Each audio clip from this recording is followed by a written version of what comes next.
Коалиција која ќе се базира на реформски консензус и меѓуетничка соработка. Ова е поракава која попладнево ја испрати Брисел. Во заедничко соопштение, европратениците Едвард Кукан, Иво Вајгл, Кнут Флекенштајн и еврокомесарот за проширување Јоханес Хан ги повикаа политичките лидери во земјава да најдат заедничка основа за формирање стабилна, цврста и одговорна влада и им порачаа дека нема време за губење.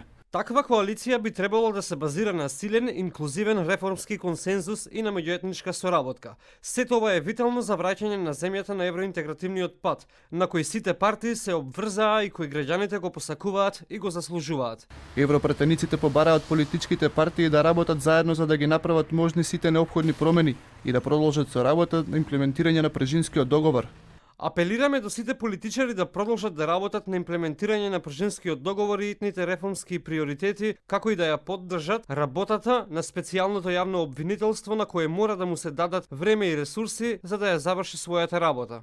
Според европратениците, парламентарните избори кои се одржаа на 11 декември се важен чекор во надминувањето на политичката криза во земјава и овој процес мора да продолжи и понатаму.